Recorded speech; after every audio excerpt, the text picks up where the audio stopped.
कोई भी कुरीति जो समाज में होती है उसमें एक आदमी का बहुत सारा फायदा और दूसरे इंसान का बहुत सारा नुकसान नहीं होता। जैसे कि सती प्रथा थी, दास प्रथा था, या फिर आप विधवा पुनर्विवाह मानिए। इसमें क्या था कि समाज में एक पक्ष को बहुत सारा बहिष्कृत किया जाता था, उन्हें तनाव में रखा जाता था, और दूसरा पक्ष भी उससे बहुत ज़्यादा फायदे में नहीं रहता था, जिसके कारण समाज धीरे धीरे इन कुरीति को पहचानने लगा और समाज के अंदर से विद्रोह की भावना उठी। मगर दहेज प्रथा के साथ ऐसा नहीं। दहेज प्रथा में क्या है कि इसमें देने वाले और लेने वाले दोनों के स्वार्थ और फायदा जुड़ा हुआ है, इसलिए सरकार दोनों को इस गुनाह का जिम्मेदार मानती है और सरकार भी दोनों को सजा देती है। इसका बहुत सारा कारण है। दहेज प्रथा सबसे बड़ा कारण ये है कि ये उन माँ बाप के लिए एक थोड़ा बहुत इन्वेस्टमेंट के साथ एक सिक्योरिटी मिल जाता है। अगर वही माँ बाप अपनी बेटी की शादी करने के लिए जाते हैं और दहेज दे देते हैं तो उन्हें एक सरकारी गवर्नमेंट जॉब वाला हस्बैंड मिल जाता है। अगर वही वो पैसा अपनी बेटी के एजुकेशन में खर्चा करेंगे या अपने बच्चे के ऊपर अपने बेटे को खर्च करते हैं तो वहाँ श्योर सक्सेस नहीं, बट यहाँ श्योरिटी। तो कोई पैसा दहेज लड़के को नहीं दिया जाता, वो उसके जॉब को, वो उसके वेलबींग को दी जाती है, जो जिंदगी भर वो लाइफ टाइम उनकी बेटी का ख्याल रखेगा, उसके लिए दी जाती है। और इससे पेरेंट्स भी अपने टेंशन से मुक्त हो जाते हैं, क्योंकि पेरेंट्स ऐसा नहीं चाहते कि उनके बच्चे बहुत ज़्यादा खुश रहें या बहुत कुछ कर लें।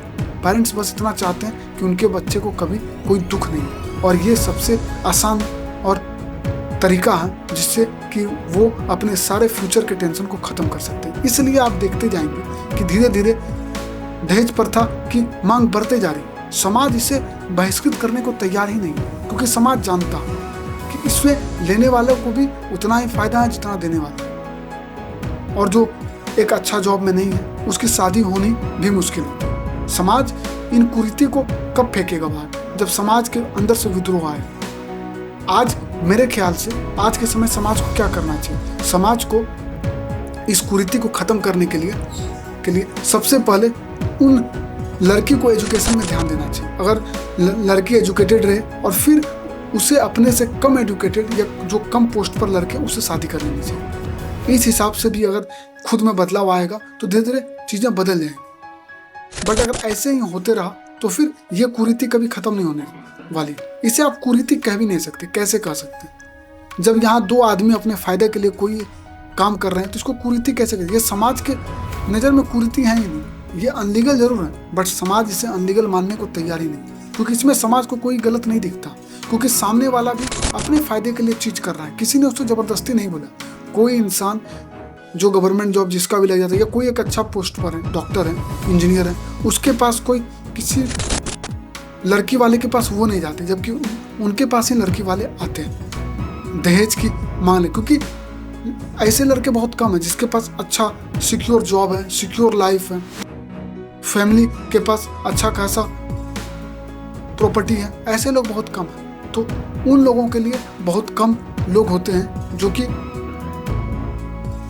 जिसको उन लोगों से बहुत कम है जहाँ पर जिनसे उनकी शादी हो सकती है। इसलिए ये एक दहेज को एक समझिए नीलामी के रूप में लड़के को बाजार में लाया जाता है। इसमें जितना आत्मसम्मान लड़की का गिरता है उससे ज़्यादा कहीं लड़का का गिरता है, मगर परेशानी दोनों को होती है।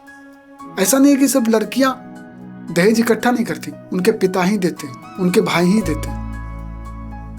इसलिए लड़की को एजुकेशन में ध्यान देना चाहिए और सबको खुली छूट देनी चाहिए, जिससे समाज में कोई भी इंसान अपने मनपसंद इंसान से जाके शादी कर सके। ये भी अभी समाज में पूरी तरह से छूट नहीं दिया गया, जिसके कारण भी ये परेशानी होती है और समाज इस परेशानी के लिए भागीदार है। तो इसलिए लड़की को एजुकेटेड करना चाहिए। जो कम पढ़े लिखे लड़के हैं उससे भी जो ज़्यादा पढ़ी लिखी लड़कियां उनसे उनकी शादी कर लेनी चाहिए, और समाज को हर चीज़ का रिस्पेक्ट करना चाहिए। सिर्फ गवर्नमेंट जॉब के चक्कर में नहीं पड़े रहना चाहिए, जिससे क्या होगा, एक समाज का पक्ष बहुत ऊंचा मांग उसका बढ़ जाएगा, दूसरे समाज का पक्ष का मांग धीरे धीरे घटता चला जाएगा। थैंक यू दोस्तों। अगर आपको वीडियो अच्छा लगा तो लाइक कीजिए, कमेंट कीजिए और सब्सक्राइब कीजिए।